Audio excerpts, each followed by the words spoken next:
Amor é fogo que arde sem se ver.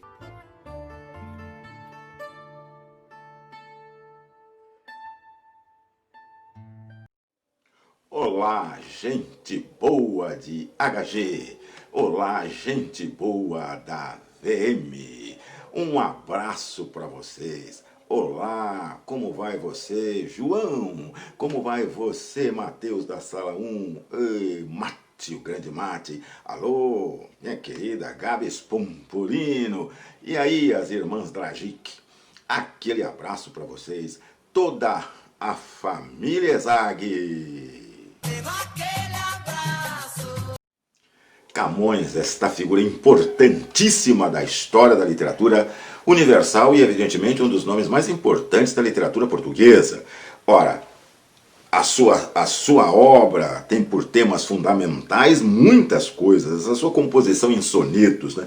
Essa sua composição petrarquiana, ao modelo de Petrarca, tem muito a nos dizer, tem muito a fazer nos pensar exatamente, né?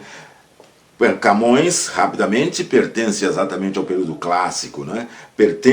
Tem obras advindas ainda do período medieval, mas ele se finca no contexto da literatura em língua portuguesa, exatamente dentro do contexto desta visão, que é a visão clássica, surgida em Portugal em 1527, vinda na bagagem do grande Sá de Miranda, Francisco Sá de Miranda, que traz para Portugal exatamente toda o manejo de como fazer esta arte do verso decassílabo, deste renascimento, que é bom que você saiba, é dividido em clássico, barroco e arcadismo. Portanto, são 3 etapas dentro desta visão renascentista. E aí, Camões está dentro desse momento inicial, que é o clássico, e ele traz consigo a angústia existencial, o desconcerto do mundo, né? Ora, a sua lírica amorosa é traduzida dentro desse aspecto, a sua lírica em forma de soneto é traduzida dentro desse contexto, né? Nunca vi exatamente os poderosos caírem, sempre vi aqueles que não têm força serem dominados. Quer dizer, evidentemente há um desconcerto neste mundo, né? Mudam-se os tempos muda-se as vontades, tomando-se sempre novas qualidades. Ora, isto na realidade caracteriza esta visão camoniana, caracteriza este dado da vida do grande Camões, que não teve uma vida fácil, diga-se de passagem, né? Foi degradado, esteve em Goa, escreveu lá boa parte dos Lusíadas, esteve nas Índias, bom, enfim, 15 anos de exílio. Portanto, Camões não teve lá a sua vida muito tranquila, morre na miséria em Lisboa, né? Mas nos deixou um trabalho, um legado cultural muito grande, né? A sua lírica amorosa, os seus sonetos amorosos, o amor camoniano, baseado exatamente nesta visão um tanto quanto platônica, esse neoplatonismo característico de Camões, né?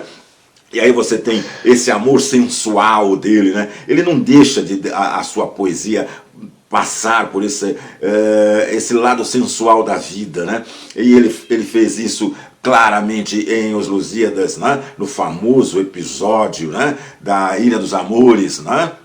Onde a Vênus lhe mostra a roda do mundo. Esse amor platônico, esse amor que ele traz consigo e divide perfeitamente esta visão clara, né, do amor-sentimento que eleva o homem, né, tornando-o capaz de atingir a beleza, né, e o amor-realidade, né, o amor-verdade. Então, ele divide o mundo, né, em mundo dos sentimentos e o mundo das ideias, né? O mundo dos sentidos e o mundo das ideias. Isso nós vamos encontrar neste amor ideal de Camões, né? Que é de acordo com Platão, o sentido essencial e puro e desprovido das paixões, né?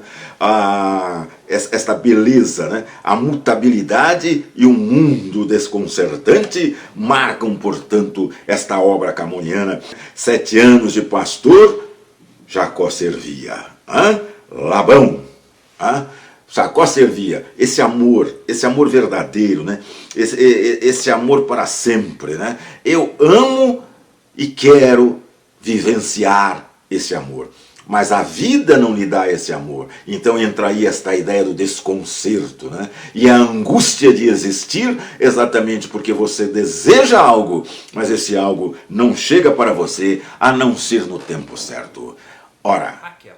vamos deixar... 7 anos de pastor Jacó servia.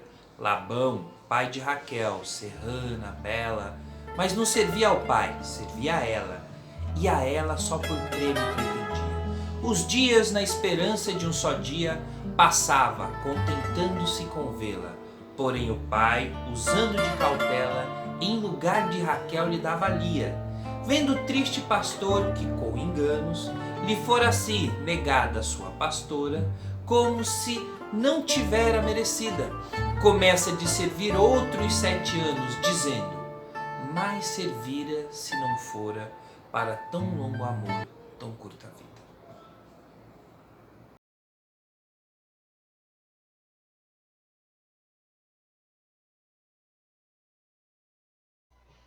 Na poesia lírica camoniana, tal qual no modelo legado por Petrarca, o amor é um sentimento que eleva o homem, né? Torna-o capaz de atingir o bem, a beleza e a verdade, de acordo com a filosofia platônica, né? Nesse famoso soneto 7 anos, de pastor Jacó Servia, é uma amostra marcante do amor platônico, né? Desse amor que é duração idealizada, né? Que é independente, na verdade, de realização física. Esse poema de Camões narra, né, o episódio bíblico em que Jacó trabalha para Labão visando casar-se com a filha Raquel, mas acaba recebendo exatamente a irmã Lia, né? Então, aí você observa, né, que ele, o Jacó, trabalha e vai vivenciando esse trabalho alimentado exatamente e alimentando também esse amor, né? Então note bem o que acontece. No primeiro quarteto, o pastor Jacó serve a Labão, né? Porque deseja Raquel. Isso é claríssimo, né? Ele servindo. Agora, a segunda parte da história, né? O segundo quarteto mostra o desejo frustrado de Jacó, quando Labão lhe entrega a irmã mais velha pela tradição, né? Então, note bem, né, que ele humilde, ele volta a trabalhar pelo amor ideal, né? Lutando por esse amor ideal, esse amor platônico. O pastor se dispõe a trabalhar outros 7 anos e assim indefinidamente comprovar a fidelidade amorosa, né? Isto é uma característica da obra camoniana que da parábola da Bíblia transforma exatamente num soneto maravilhoso, né? Eu chamo a sua atenção para a estrutura do poema, né? Servia que rima com pretendia e bela que rima com ela. Então você tem o famoso esquema de Camões, A, B, B, A. E aí, mais dia, que vai rimar com Lia e vê-la com cautela. Você vai dizer, mas vê-la não rima com cautela, mas com sotaque português, cautela. Então, exatamente, rima dentro desta premissa do sotaque lusitano. Perfeito, né? E perceba aí a angústia, né? Que é uma das características do soneto de Camões, a angústia existencial. Muito bem, ótimo, pelo amor e pela vida. A poeta lindo, a poesia bonita. E viveu cá, na terra sempre triste, se lá no assento etéreo onde subiste, memória desta vida se consente. Não te esqueças daquele amor ardente que já nos olhos meus tão puro viste. Se vires que pode merecer-te alguma cousa dor que me ficou, da mágoa sem remédio de perder-te, roga a Deus que teus anos encurtou, que tão cedo de cá me leve a ver-te, com cedo de meus olhos te levou.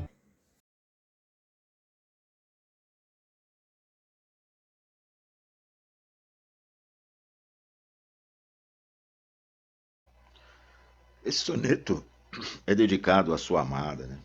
A Dinamene, a chinesa Dinamene.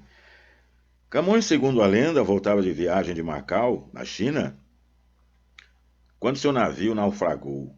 Indeciso, sem saber se salvaria a noiva ou a obra épica, Os Lusíadas, o poeta optou pela narrativa clássica. Óbvio que isto é uma lenda, né? É óbvio que isso é uma lenda. Eu não acredito que ele fosse abandonar a noiva exatamente a sua amada só pelo livro, né? Muito bem, mas conta-se essa história, né? E o jovem poeta optou então pela obra clássica.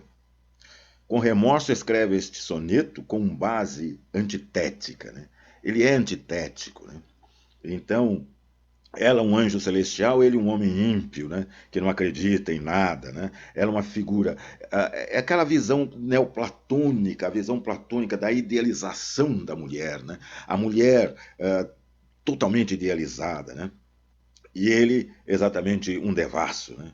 Vivendo encarnado e só. Né? Ela no céu e ele na terra. Então, ele pede a Deus, né? Nessa sua temática neoplatônica, né? Ele pede a Deus. O homem é impuro e a mulher perfeita. Então, ele pede a Deus, né? Que, por fim, interceda a ela junto a Deus para que o leve a vê-la, dada a extensão do seu grande amor. Né?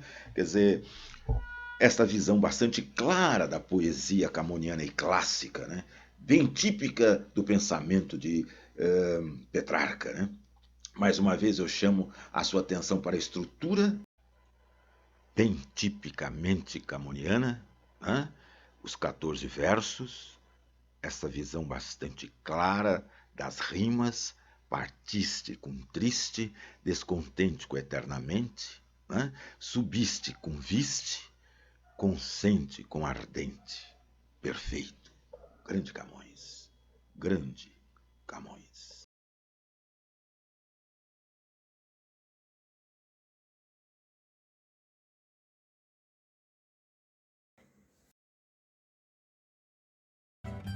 Mudam-se os tempos, mudam-se as vontades. Muda-se o ser, muda-se a confiança.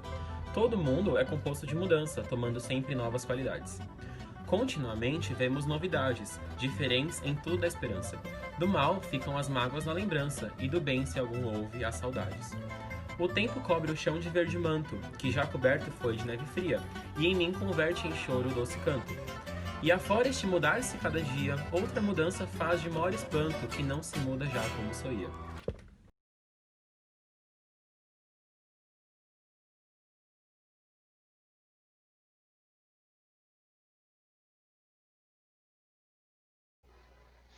Alternando um pouco o pensamento, a tônica de Camões aqui nesse magnífico soneto não é uma tônica lírica e nem muito amor. Ele está preocupado com o tempo. Camões tem essa preocupação com o tempo que se esvai, né? O tempo que muda, as coisas que mudam e que não mudam como sempre, né? Já não se muda mais, ou já não se muda já como soía, né? É outro tema caro e muito utilizado, né? Pelos renascentistas, né? Petrarca também utilizava disso, né? Então, esse poema pode ser classificado como maneirista, né? Numa função da quebra de harmonia e felicidade, uma aproximação do pessimismo, né? Contra-reformista até, né? Do mal ficam as lembranças e do bem, se algum houve. Será que houve, né? As saudades. Parece que o deslumbramento com o ser humano se perdera, né? É bastante atual o poema, né? Portanto, é muito possível dele aparecer em vestibular, né? Claríssimo, né? Os tercetos fixam o tempo na estação primavera, né? Oposta, aliás, ao frio do inverno, né? Ao frio do inverno, os quartetos demasiadamente tristes, o mundo parece acompanhar a sua própria movimentação, o doce canto da primavera, né? Virou choro e o mundo estacionou neste momento. Ah, Camões, você viveu muitos anos atrás e parece que saiu de folhas e de páginas de jornais de hoje. Ah, poeta!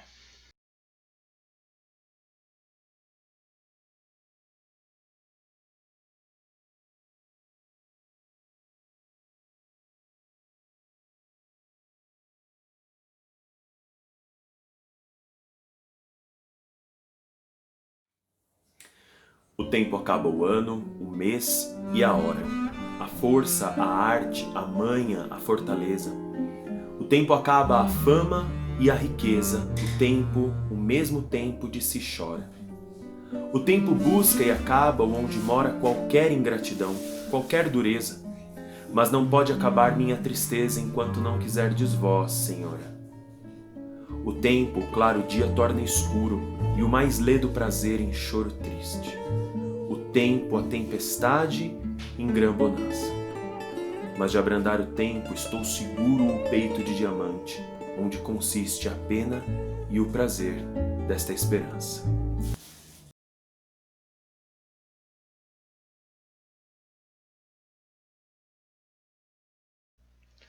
Daí, mais uma vez, o tom filosófico, né, é retomado nesse soneto. A efemeridade promovida pela ação do tempo é implacável, né?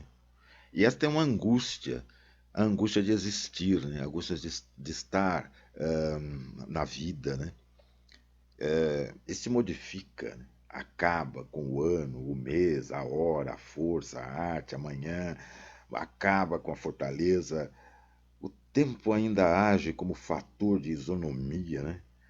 Não distinguindo sujeito, não distinguindo classe, embora muitos não percebam, né? Olha como é atual esta visão de Camões, né? Problema cada vez mais frequente desde o Renascimento, né? Isso é uma coisa que vem acompanhando o homem desde esse momento renascentista, né? O tempo, nesse texto, cura a raiva e incita o perdão. Coisa difícil. No entanto, o poderoso transformador é impotente diante da tristeza promovida pela negação do amor pela dama, né? A dama que pode ser aí metaforicamente traduzida como a vida, né? A vida é a grande dama. Esta é a grande mulher, né? Numa consonância direta com um outro grande poeta mais adiante, que seria Castro Alves, né? Que amou 3 grandes mulheres. A mais fugidia delas, a vida, a mais difícil de se encontrar, de se conquistar, de se amar realmente, a liberdade, e a mais fiel de todas elas, a morte. E a morte é uma das angústias, o tempo passa é uma das angústias. Isto faz Camões se aproximar, inclusive, dos valores barrocos, né? Não deixe que isso se transforme em pó, em terra, em nada, né? Impressionante esta visão camoniana, né? A impotência e a indiferença do tempo com letra maiúscula, né? Diante de tudo, né? Diante do sentimento do eu. O tempo modifica o dia, o prazer, a tempestade. Ah, Camões. Ah, Camões. Aí está a rima mais uma vez, ó. Ora com chora, fortaleza com riqueza, a famosa ABBA, tá? Camões. Faz refletir, faz pensar, faz estudar, faz olhar o tempo que passa, o tempo de hoje, o tempo de ontem, o tempo de todos os tempos. Grande Camões. Grande Camões.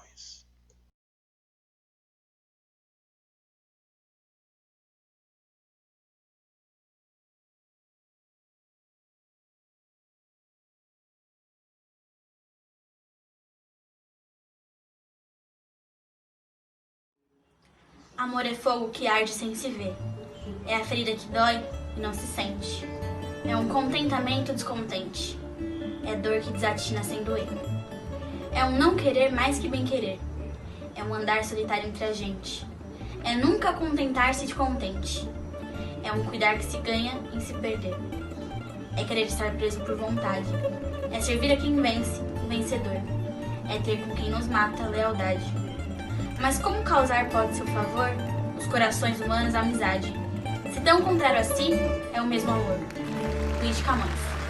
Beijo, professor. Boa aula, você é incrível. Tchau.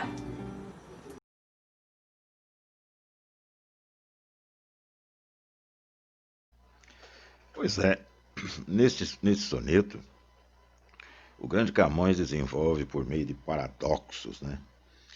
Ele defende a tese de que o amor é contraditório, como a vida, mas ele é contraditório, né, no sentido de criar emoções. Ele é oposto, né, visões opostas, diametralmente opostas, né. Trata-se de um belo exemplo de universalidade, né, porque o amor é universal. Fala aí, atire a primeira pedra aquele que nunca amou, né?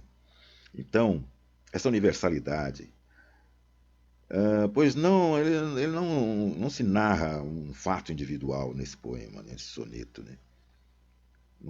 Fala-se em terceira pessoa. Então a universalidade, né, bem típica das características do Renascimento, né, bem típica desse distanciamento. Né? A visão é total, saída do eu para o mundo. Né?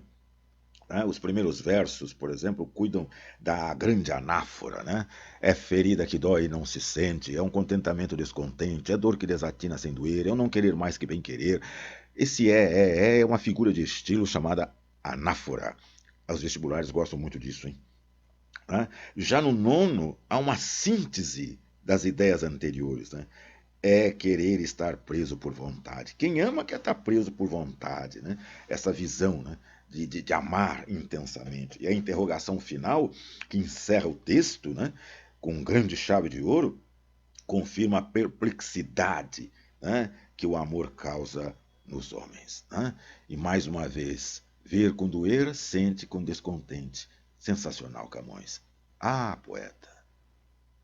Ah, poeta. E como os poetas se entendem no tempo e no espaço, com certeza você já deve ter ouvido falar em soneto de fidelidade. Talvez fosse uma resposta da modernidade a esta maravilha de Luís de Camões. Né? Então, eu vou mostrar para que você compare, para que você olhe. Note só.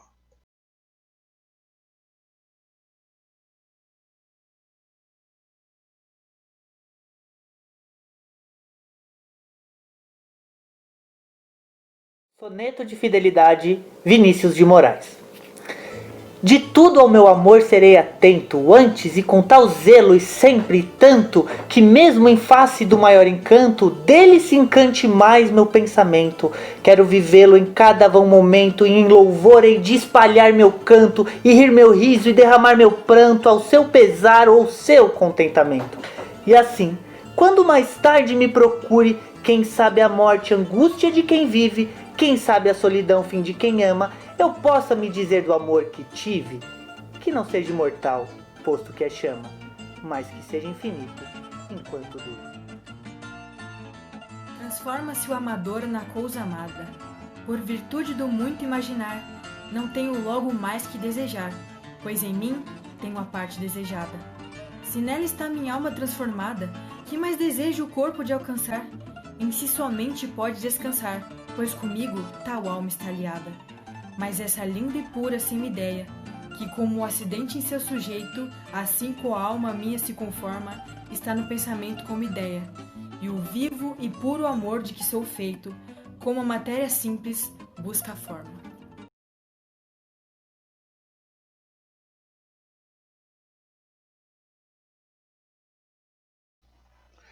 Pois é, essa concepção que advém do amor platônico, desse amor com letra maiúscula, né? É assim que os humanistas e renascentistas observam exatamente essa visão do amor. Né? Por uma pessoa, né? Quando estiver vinculado, né, de prazeres físicos e sensoriais, se aproxima do amor ideal. Né? Então transforma-se o amador na coisa amada. É o que se observa nas primeiras e segundas estrofes do soneto. Né? E aí, nessas estrofes iniciais do poema, a realização amorosa se dá por meio da imaginação. Né? É esse um dos caracteres mais importantes dentro da obra camoniana. É uma das coisas mais vivas dentro da alma camoniana. Né? Então se observa essa característica. Né? Então, isso é muito importante que se observe. Não é preciso ter a pessoa amada fisicamente, basta tê-la no pensamento. Grande gente de HG, grande gente da VM. Camões, o grande poeta Camões. As rimas, os temas, merece de nós o grande aplauso da universalidade da poesia.